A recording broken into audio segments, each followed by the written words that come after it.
وتحط فيها زيت زيتون في طبق، وتحط في قلب الطبق نعناع أخضر، وتحط ذلك على الوقود وتشم الرائحة، ترتاح جدا إن شاء الله عز وجل. انا اول من هيجرب الوصفه دي ان شاء الله، لان عندي حساسيه في الجيوب الانفيه مزمنه، اول من هيجربها ان شاء الله. معانا خيريه من اسوان. السلام عليكم. عليكم السلام ورحمة الله وبركاته. ازيك يا استاذه خيريه؟ الله يخليك يا زلمة. ممكن تعلي الصوت سنه شويه؟ نعم. علي صوت. ايوه كده حلو قوي. اتفضلي الدكتور حسن معاك. ايوه انا عايزه اكلم الدكتور حسن. معاك. يا اهلا وسهلا باهل اسوان حبايبي والله. الله يخليك. ربنا يحفظهم جميعا. ايوه اتفضلي. اتفضلي يا استاذه خيريه، سامعينك اتفضلي. ايوه يا دكتور حسن. اتفضلي حضرتك يا استاذه خيريه. مع حضرتك. ايوه لو سمحت، انا عندي امي مريضه من 4 سنين. ايه عندها؟ عندها جلطه، كان وقعت بهزه هرمي شديد. تمام. وبعدين خفت وكل حاجه يعني. جات لها حالات زي حالات الصراخ كده، كان بتصرخ صريخ جامد. وبعدين وديناها لجميع الدكاتره. ده قرآن على فكره، ده مس في الغالب ان شاء الله. ودي فجأة بقت طريحة فراش. طب اسالك سؤال بس الاول يا استاذه خيريه، هي بقت كويسه قوي يعني، بقت زي الفل؟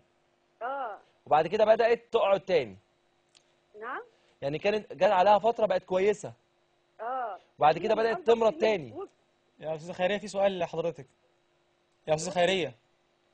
دكتور حسن عاوز اسالك بس شويه اسئله كده، خليكي معايا. اتفضل يا دكتور حسن. هي بتشوف احلام مفزعه بالليل؟ بتشوف احلام مفزعه في الليل؟ انا مش سامعه خالص. لا. طب انت كانت بتشوف احلام وحشه بالليل وحشه؟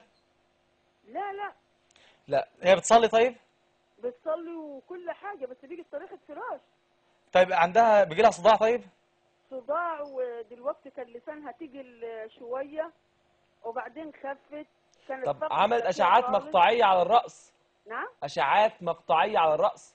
لا ما عملتش. هي اتعالجت؟ لا عملنا اشعه مقطعيه. وايه النتيجه؟ قلبي عندها هزه هرمي بس.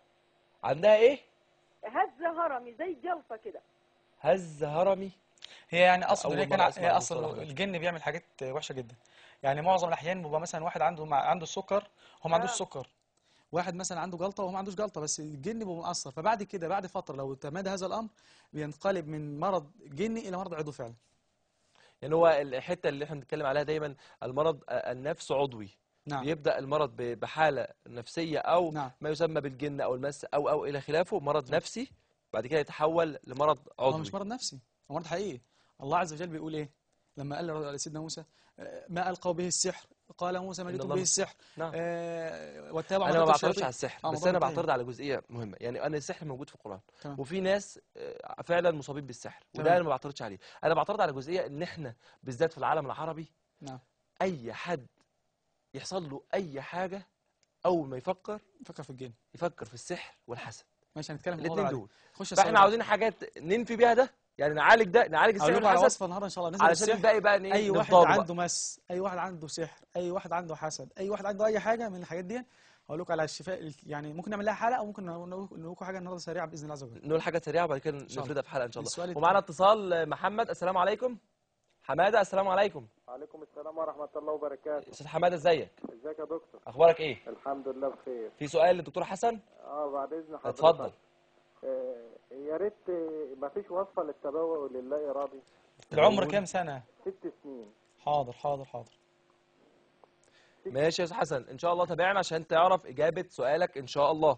دلوقتي نرجع لاجابه الاسئله اللي احنا كنا بدانا فيها. احنا قلنا حساسيه الانف اللي هو طبق زيت زيتون، انا فاكر هو ما بنساش طبق زيت زيتون وعليه نعناع ونولع عليه ونقفل الاوضه، عشان انا هجربه بنفسي لان عندي حساسيه مزمنه. عاوزين نشوف التخسيس. نادي التخسيس ده طبعا مهم جدا، ده الطلب العصري لكل فتاه ده. بس انا عاوز ااكد على حاجه مهمه جدا. انا لما كنت قلت وصفه التخسيس قبل كده راحوا للعطارين، فالعطارين بقى قلت لهم اسماء علميه، فالعطارين كانوا بيبيعوا اي حاجه. فالمهم جدا ان انت تاخدي الحاجه الصح. الوصفه هي 3 اصناف بس، وان شاء الله تجيب نتيجه مذهله جدا. يعني تنزل من 4 كيلو ل 12 كيلو في الشهر الواحد، وبتجيب نتيجه مذهله جدا. ده رقم حلو قوي على فكره. بس اهم حاجه احنا عاوزين نتكلم في موضوع الاعشاب. هل الاعشاب دي مفيده مش مفيده؟ تعرفها مفيده؟ انا عاوز اسالك سؤال بس في الحته دي بقى. يعني دكاتره كتير جدا وانا اعرف اشخاص منهم شخصيا بيهاجموا الاعشاب وبيقولوا بالنص الواحد ده كله ملوش اي قيمه ونصب. تمام، الكلام ده جميل جدا. اولا طب الاول نرد عليهم بده ازاي؟ هرد عليه. اولا لا، اولا هي مذكوره في حديث النبي صلى الله عليه صلى الله عليه وسلم. وسلم، سمعنا واطعنا، مش عاوزين كلام خلاص. لما اقول النبي قال سمعنا واطعنا رسول الله، ده موضوع منتهي. الحاجه الثانيه ان الاعشاب نفسها مش بتدرس دراسه كامله، هو اصلا ما جربش الاعشاب. يعني انا اذكر قصه ان في طبيب استاذ دكتور في كليه في قسم الكبد، كان مريض عنده اتصل بيه واخذ وصفه للكبد، وقال له خلاص انت هتموت، الاعشاب ده هتخلص عليك.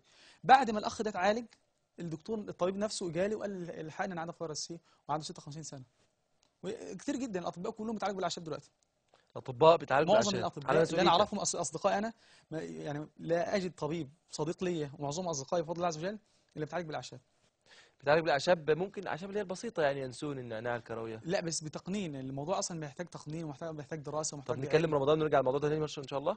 السلام عليكم. السلام عليكم ورحمة الله استاذ وبركاته. رمضان، ازيك؟ وعليكم السلام ورحمه الله وبركاته. دكتور عماد، ازيك يا فندم؟ ازيك يا دكتور عماد؟ الحمد لله، ازي حضرتك؟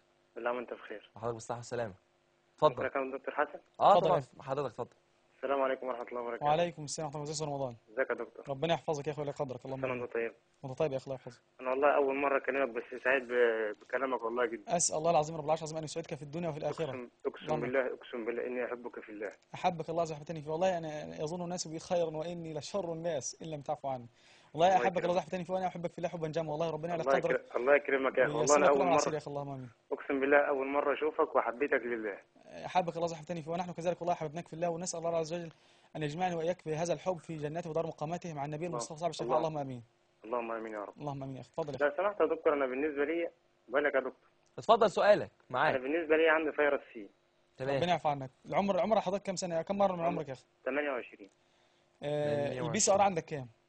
ايه؟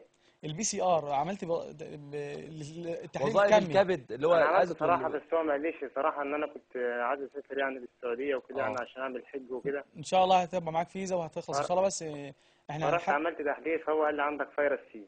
ان شاء الله ربنا يعفو عنك ويشفيك.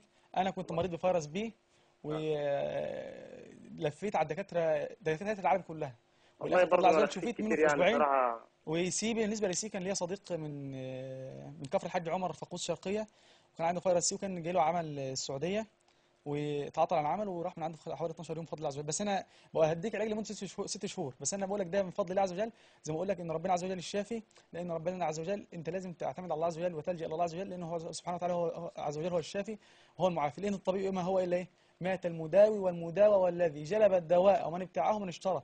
قل للطبيب تخطفته يد الردى يا شافي الامراض من ابلاك، ان الطبيب بطبه ودوائه لا يستطيع دفاع امر قد قدر. ما للطبيب يموت بالداء الذي قد كان يبرئ قبله مستظهرا، مات المداوي والمداوى والذي جلب الدواء ومن ابتاعه من اشترى. فلا بد ان انت تلجا الى الله عز وجل في كل شيء، واللجوء الى الله اهم سبب في الشفاء.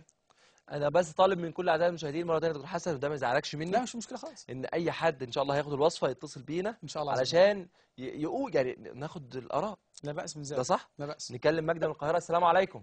عليكم السلام ورحمة الله وبركاته. ده ماجده، ازيك؟ ازي حضرتك يا دكتور؟ اتفضلي. استاذن حضرتك، والله انا عندي بنتي عندها ديدان في معدتها، بس الديدان دي ماسكة في جدار الامعاء. ديدان ثابته في جدار الامعاء، بتعمل لها حموضه مستمره يا مدام ماجده ولا بالله ايه؟ عليك يا دكتور تقول لي العلاج دلوقتي. طيب ديدان الاول، بس الديدان نعم. دي عرفتي نوعها؟ عملت تحليل عرفتي نوعها؟ بقول لحضرتك اتفضلي.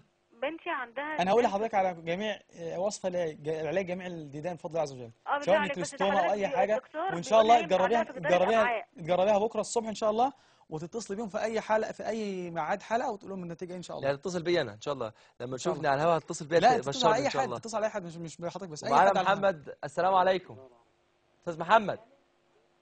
السلام عليكم. محمد رحمه ايوه الله. السلام عليكم ورحمه الله ازيك يا استاذ وبركاته. محمد؟ ازي وعليكم حضرتك؟ السلام ورحمه الله وبركاته. ازي دكتور عماد؟ ايوه يا فندم مع حضرتك. الو ايوه مع حضرتك يا فندم.